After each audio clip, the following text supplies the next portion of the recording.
Olá, boa noite, pessoal. Bom, eu tô aqui gravando, gente, porque eu comecei a live 3 vezes, né? Só que aparece uma mensagem dizendo que foi cortada porque eu estou utilizando, violei as regras do YouTube por estar utilizando músicas que eu não tenho direitos autorais, né? Como se eu estivesse utilizando músicas, alguma coisa assim de fundo, e que eu não tivesse direitos autorais sobre essa música, portanto eu não poderia estar usando no YouTube. Acontece que eu não estava utilizando música nenhuma. Então esse problema já vem desde ontem. Ontem eu já tive que reiniciar 2 vezes a live, só que da terceira vez eu consegui fazer. Hoje 3 vezes, né? Reiniciei a quarta vez, não consegui. Então eu estou desistindo de fazer a live hoje, mas eu não vou deixar o canal sem um vídeo. Então eu estou gravando esse vídeo, né? E assim que eu terminar de gravar, eu vou subir, né, para o canal, tá bom? Peço desculpas aí às pessoas que estavam online comigo, mas peço também que vocês acompanhem o vídeo aí até o final e vou procurar me inteirar para saber o que está acontecendo, né? Por que que isso pode estar acontecendo comigo, né? Na live, enfim. Pessoal, a primeira notícia que eu estava falando antes de cair era no meio da pandemia, o governo Bolsonaro admite que removerá quilombolas. São mais de 800 famílias, 30 comunidades ao total lá do Maranhão. Eles vão remover essas pessoas de suas casas, sem nenhuma discussão com a população, sem assunto, sem comentar nada, sem deixar essas pessoas sentarem lá nos comitês do governo para discutir sobre isso. É um total desrespeito, sabe? Um desrespeito amplo sobre a vida daquelas famílias, daquelas pessoas, né? E também para privilegiar o capital estrangeiro. Pasmem.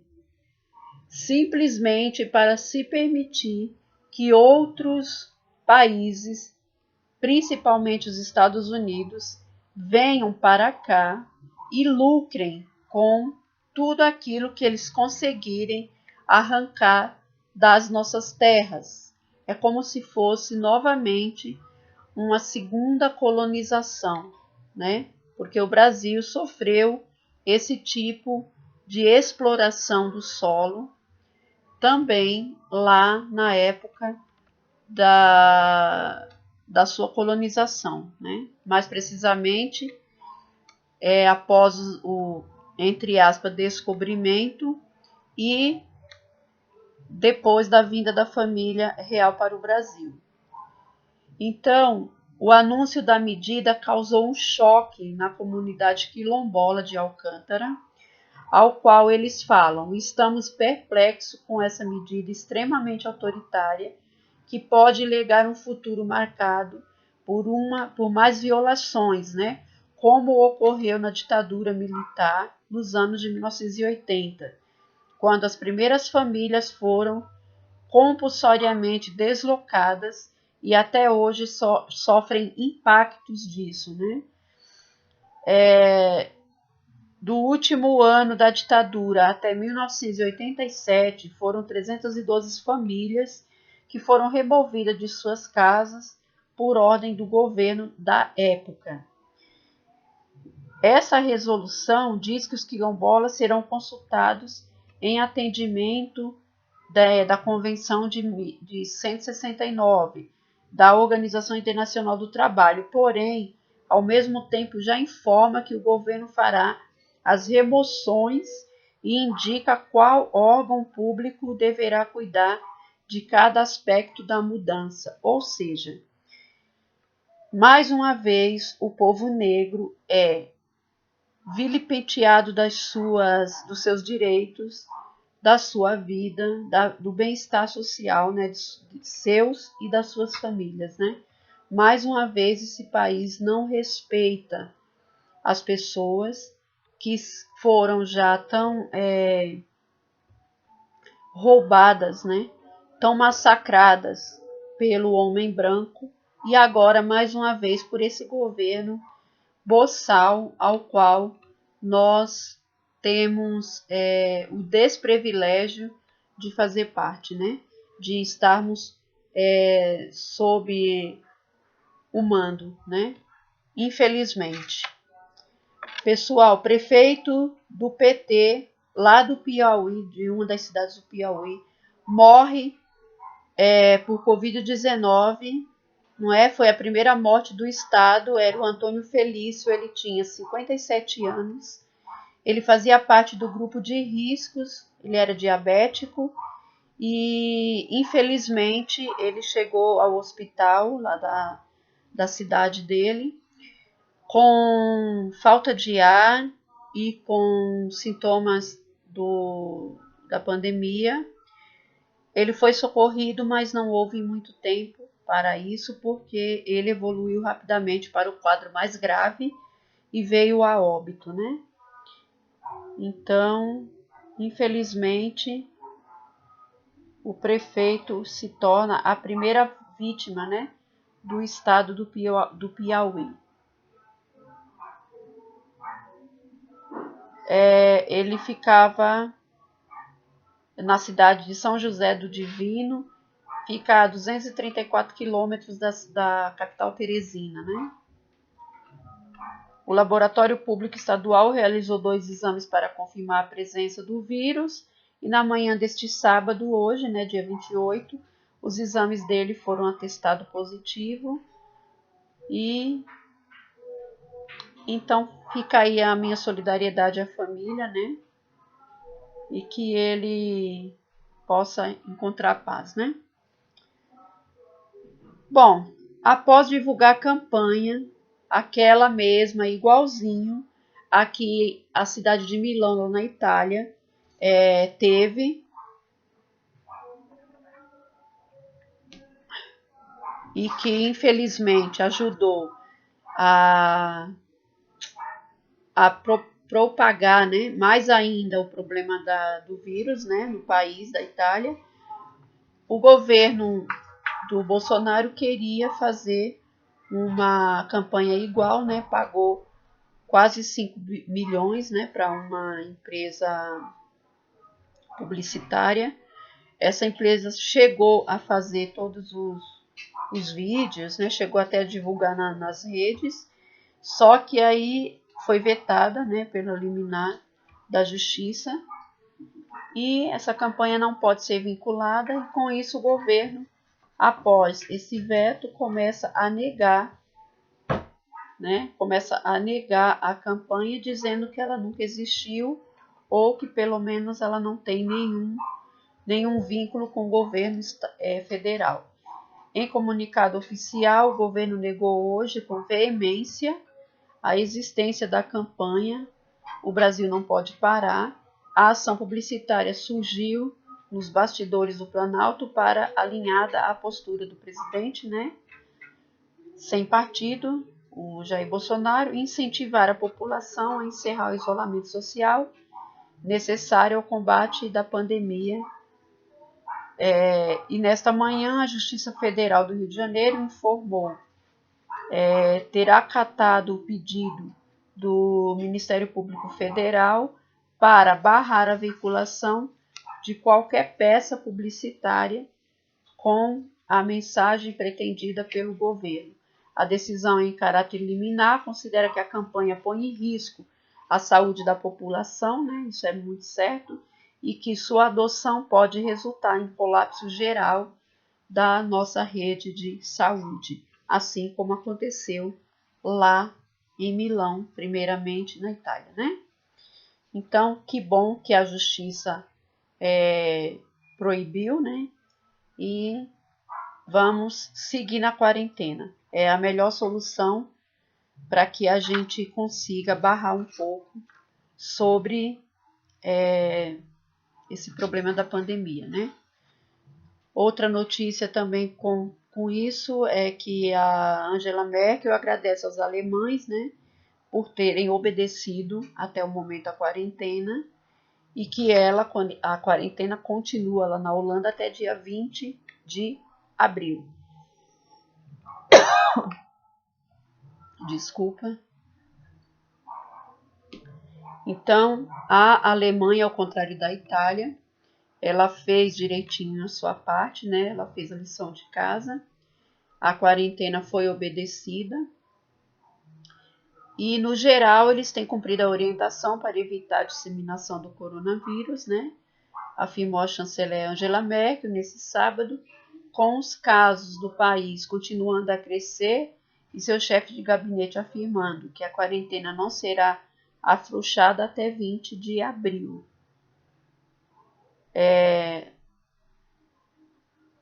O número de casos confirmados lá na Alemanha subiu para 48.682, um crescimento de 6.294 em relação ao dia anterior, né?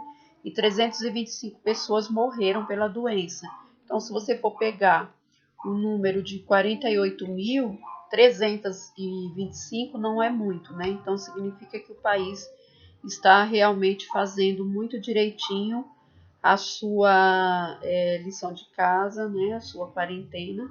E isso só tem ajudado a diminuir cada dia mais o número, né, de óbitos do país, né? A Alemanha fechou escolas, fechou restaurantes, parques, instalações esportivas e muitas empresas pararam a produção para ajudar a diminuir a disseminação da doença, né? Para mitigar os efeitos econômicos do isolamento, a Alemanha fechou um pacote de estímulo de 750 bilhões de euros e introduziu medidas que envolvem flexibilizar regras de insolvência e uma moratória de pagamentos de aluguéis sobre certas circunstâncias, né? É o que todo governo, o mínimo, né? Todo Estado democrático tem que fazer, né? Numa hora como essa. Salvar a população e não tentar exterminá-la, né? Como outros governos tentam fazer, né? Principalmente o daqui. Prefeitura de São Paulo reduz segunda-feira a frota de ônibus, que vai ser apenas operada em 40% do seu efetivo total. Tudo isso também por conta da quarentena, né? De acordo com o comunicado, por causa da quarentena, o número de passageiros de transporte está em 23%, a média diária em dias úteis, né? Então, a prefeitura resolveu informar que a partir da próxima segunda-feira a frota de ônibus será reduzida em 40% e vai até dia 7 de abril, né, com possibilidade de ser prorrogado. O número de passageiros transportados está em 23%, uma média diária para os dias úteis, né? Então, a medida foi tomada por meio da Secretaria Municipal de Mobilidade de Transporte e da São Paulo Transporte, né, SPTrans. De acordo com o comunicado, a SPTrans seguirá monitorando diariamente a movimentação de passageiros e fará ajustes, se necessário, para atender a toda a população. Além disso, a Prefeitura reforçou o pedido para que as pessoas evitem sair de suas casas nesse período, né? Para conter o aumento de pessoas infectadas. E a prioridade nesse momento é manter o transporte disponível àqueles que prestam serviços essenciais na cidade, né? Para evitar também a circulação desnecessária nas ruas por todos, né? E a quarentena no estado de São Paulo foi anunciada no último sábado pelo governador João Dória, passou a valer na terça-feira. Ela é válida em todos os 645 municípios paulistas, né? Os seguintes setores podem funcionar durante a quarentena: são os hospitais, as clínicas, farmácias, clínicas odontológicas, mercados, hipermercados, mercadinhos, padarias, né? Só não pode servir alimentos no local, né? Elas podem vender para comer fora de lá, né? Banca de jornais, pet shops, clínicas veterinárias, empresas de transporte, táxis, serviços de aplicativos, né, de transporte, construção civil, serviço de segurança, bancos, lotéricas, empresas de limpeza, manutenção e todas as indústrias, tá bom? Deixa eu ver o que mais. Alvo de ataques de Bolsonaro, Drauzio Varela ainda ajuda a União a ganhar uma ação. Pasme, né? Deixa eu ver aqui, explicar para vocês o que aconteceu. Aqui, ó. O conhecido médico daquela conhecida televisão, né, ajudou o governo federal a ganhar uma ação na justiça envolvendo o novo coronavírus, alvo de ataques nas redes sociais e de comentários depreciativos do presidente Jair Bolsonaro. O médico e escritor Drauzio Varela teve seus conhecimentos usados pelo governo em ação popular movida em Minas Gerais, que pretendia obrigar a União e a Anvisa a realizar triagens e medição de temperaturas dos viajantes que chegam nos aeroportos brasileiros. Lembra que ele estava verificando aqui na testa com o aparelhinho a temperatura das pessoas? Num recurso de 25 páginas, enviados à Justiça Mineira, a Anvisa lançou mão de um artigo do médico publicado em 21 de março. Nele, Drauzio Varela defende a tese de que medir a temperatura na testa com termômetros que parecem mais uns revólveres é um método impreciso, porque os aparelhos medem temperatura da pele, eventualmente diversa daquela do resto do corpo. Fora isso, o passageiro também sem febre pode estar sob efeito de um antitérmico, né? Ou pode estar sem sintomas no período lá de incubação. Então, Drauzio ressalta ainda que o número de diagnósticos feitos nos aeroportos do mundo é insignificante. E os Estados Unidos, que obrigam a passar pela triagem de 11 aeroportos todos os cidadãos e residentes que estiveram na China nos últimos 14 dias, identificaram apenas um caso. Ou seja, então é irrelevante mesmo, não adianta, né? Não adianta verificar com aquele tipo de termômetro que não vai adiantar muita coisa, né? Em 20 de março, o juiz federal Osmar Vaz de Mello, da Terceira Vara Federal de Minas Gerais, mandou a União e a Anvisa explicar em 72 horas por que estavam impedindo os bombeiros e os governos estaduais de realizarem a inspeção em aeroportos. Foi o contexto desse recurso que os conhecimentos científicos de Drauzio Varela foram então utilizados, né? Então, para você ver, né? Falou-se tanto mal do médico, né? Só que se utiliza dele na hora de ganhar a ação, né? Como que pode, né?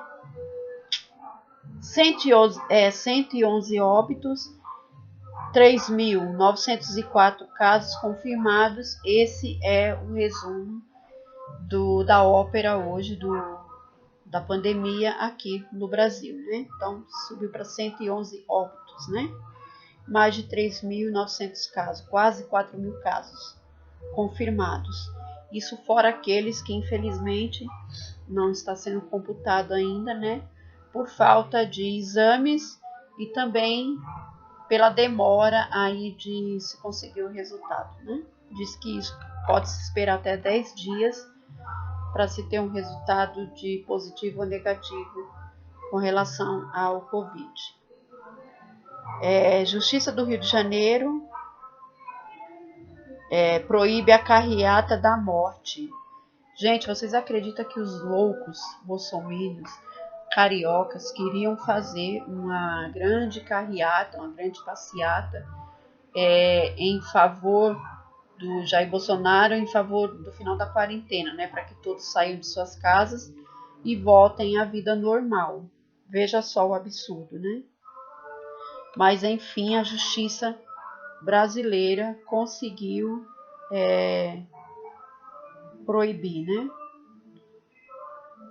Com isso,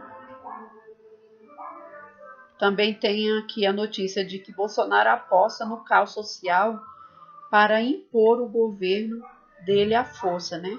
O jornalista Fernando Brito, editor do blog Tijolaço, afirma que a incapacidade do governo para lidar com a pandemia é criminosa e que Bolsonaro quer mesmo o caos.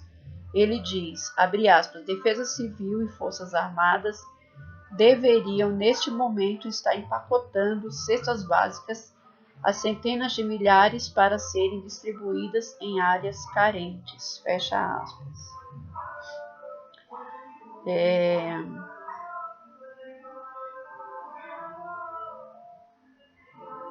Defesa Civil e Forças Armadas, com todo auxílio que pudessem reunir, compras emergenciais são a forma certa.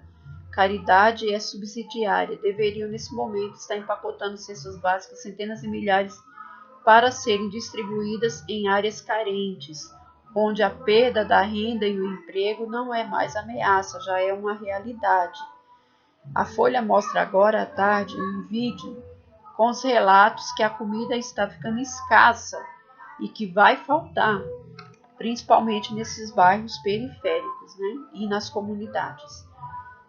E falta porque a medida em favor dos bancos andaram mais rápido e em favor do andaram mais rápidas que aquelas a favor do trabalhador, né? Que foram poucas, aliás.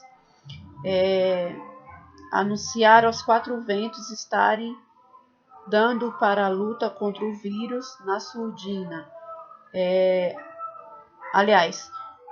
Voltando lá. Aliás, parte das empresas cidadãs, entre aspas, que anunciaram aos quatro ventos estarem dando para a luta contra o coronavírus na surdina, estão, na verdade, pressionando para receber o que doaram em abatimento de imposto de renda.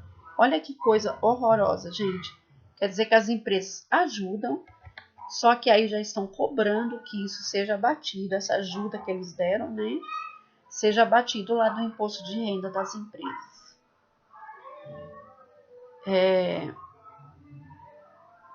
Vão culpar a quarentena salvadora pelos crimes da indiferença criminosa que faz às pessoas que a morte pelo vírus é só uma possibilidade, enquanto a morte pela fome é uma certeza. E assim a façam entregar milhares ao matadouro? Atenção, este é o roteiro do golpe. Resta saber se os oficiais gerais do Exército desceram tão baixo que são cúmplices dessa monstruosidade, pergunta o jornalista do artigo Fernando Brito, né? Também faço essa mesma pergunta. Até quando os militares vão ficar apoiando esse tipo de governo, né, gente? Desesperados com o descaso do Estado e passando fome, a favela começa a ir para as ruas, né? Veja só, deixa eu pegar aqui.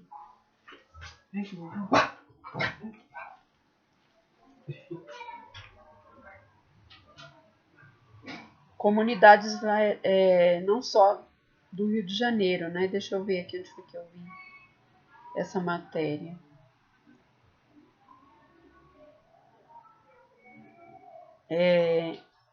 Elas estão, né, abandonadas. Tá aqui, achei. Tá no site Brasil 247.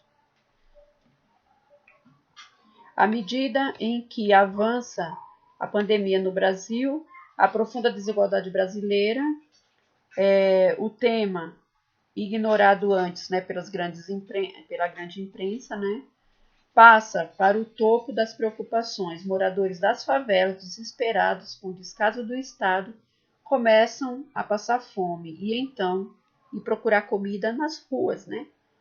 Especialistas auguraram uma explosão de casos de coronavírus nas periferias e favelas brasileiras, com base nas topografias locais, os hábitos culturais e nas aglomerações naturais, nas pequenas casas improvisadas. Mas o dado que vem provocando maior indignação nesses locais é o descaso histórico do Estado brasileiro, que se aprofundou imensamente depois do golpe de 2016. A reportagem do jornal Folha de São Paulo relata que armários vazios e barracos repletos de adultos e crianças que deixam de ir às escolas, onde recebem merendas, sua principal refeição do dia, são a nova realidade em favelas de São Paulo. Além da comida, faltam itens como papel higiênico, fralda, sabão e detergentes para lavar as mãos e a louça, e em muitas casas, a porta da entrada é o único meio de ventilação. Na rua, as crianças limpam os pés e as mães com fios de águas que correm pelas guias, né? Então, gente, isso é muito sério. É necessário que o Estado intervenha em ajuda a essas pessoas, porque se ao mesmo tempo não podemos sair de nossas casas, não é possível se admitir que dentro dessas mesmas casas não se tenha alimentos para comer. Então é muito necessário que o Estado intervenha e que toda a sociedade comece a cobrar também um tipo de posicionamento de ajuda humanitária para essas pessoas, né? Em tom apocalíptico, a matéria prossegue. No desespero, muitos moradores já saem de casa para ir atrás de parentes, amigos, entidades assistenciais em busca de alimentos e ajuda. Perto delas, comunidades, há ambulantes nos semáforos e dentro delas, bem mais gente em vielas e ruas que se pode ver em vários bairros de São Paulo. Muitos estão atrás de comida, né? De bicos e comida. Então, a situação é gravíssima e mais do que na hora do poder estatal começar a agir com essas pessoas principalmente. Bom, então é isso que eu tinha para falar. Que pena que não deu para ser na live, eu acho que teria sido bastante produtivo, né, se tivesse sido na live. Mas enfim, tá? Eu deixo aqui o meu abraço para vocês. Espero que amanhã a gente já tenha conseguido resolver esse problema da live, tá? Fica com Deus, se cuidem, um grande abraço. Lula livre, Lula inocente, Lula presidente 2022, se Deus quiser. Até mais, muito obrigada. Beijos.